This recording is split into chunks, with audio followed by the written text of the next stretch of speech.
Assalamualaikum warahmatullahi wabarakatuh.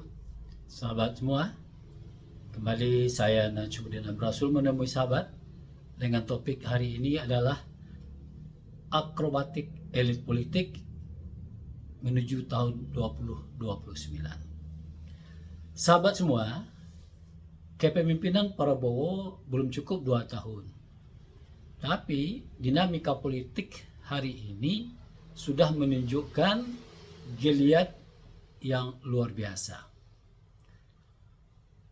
Para elit pimpinan partai politik, baik yang berada dalam koalisi Prabowo maupun yang di luar, sekarang sudah melakukan akrobatik politik. Misalnya, ada ketua umum partai politik tertentu berdiskusi dengan ketum partai politik tertentu, yang dua-duanya adalah parpol yang ada di parlemen dan berada di kelas atas, artinya di atas 99%.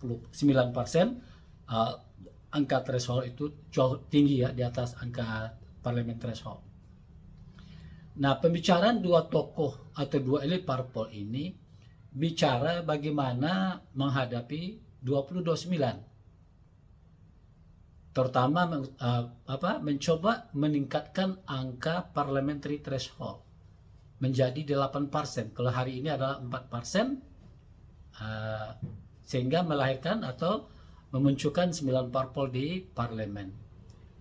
Nah, ada ide gila ini, ketum parpol mencoba mendesain bagaimana kalau dinaikkan menjadi parliamentary threshold menjadi 8%. Artinya apa? Akan terjadi nanti pencutan parpol yang lolos ke parlemen. Itu yang pertama yang dilakukan oleh elit. Yang kedua, ada pula informasi yang saya dengar bahwa kelompok mantan penguasa tertarik untuk mengakuisisi sebuah partai politik karena anaknya berminat dalam rangka menuju 2029 juga. Ini menurut saya adalah langkah-langkah politik yang kurang terdidik ya. Mengapa tidak didirikan partai aja? Atau besarkan aja partai, salah satu partai yang kira-kira bisa mendukungnya. Ngapain pula partai diakuisisi partai orang? Kita paham semuanya, partai politik itu memiliki bermacam-macam masalah ya. Namanya partai politik memiliki dinamika internalnya masing-masing.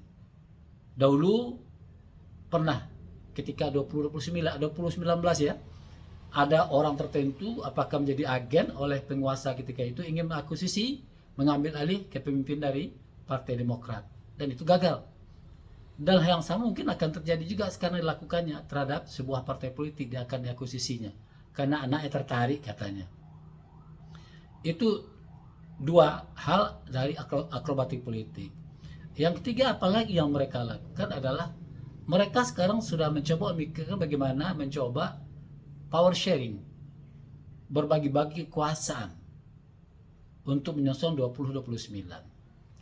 Jadi tiga akrobatik politik ini menurut saya, mereka hanya mementingkan kekuasaan, mementingkan power, mementingkan influence atau pengaruh untuk pribadi dan kelompoknya saja. Sementara rakyat hanya menjadi objek dari mereka. Oleh karena itu saya mengistilahkan mereka melakukan adalah bargaining power. Di sisi lain mereka juga berpikir bagaimana bargaining political people engineering.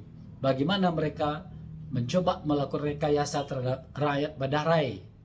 Bahasa Minang rakyat badarai ya, rakyat biasa.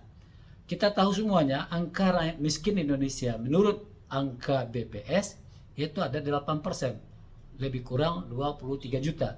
Tetapi yang lebih mengerikan adalah angka kemiskinan menurut World Bank itu adalah 60%, lebih kurang 180 juta.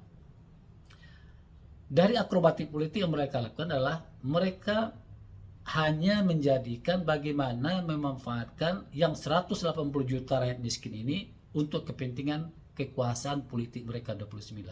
Jadi sahabat semuanya, baik yang sedang berkuasa hari ini maupun mantan pekuasa 10 tahun yang lalu, jangan Anda melakukan akrobatik politik macam-macam dengan memanfaatkan angka kemiskinan ini. Kalau Anda masih berpikir tentang kekuasaan, tentang pengaruh keluarga. Lalu kapan Indonesia ini akan maju? Kapan angka kemiskinan akan turun? Oleh karena itu, silakan Anda melakukan akrobatik politik untuk kesejahteraan rakyat sesuai dengan amanat pembukaan Undang-Undang 45. Salah satu tujuan negara adalah untuk mencerdaskan kehidupan bangsa. Assalamualaikum warahmatullahi wabarakatuh.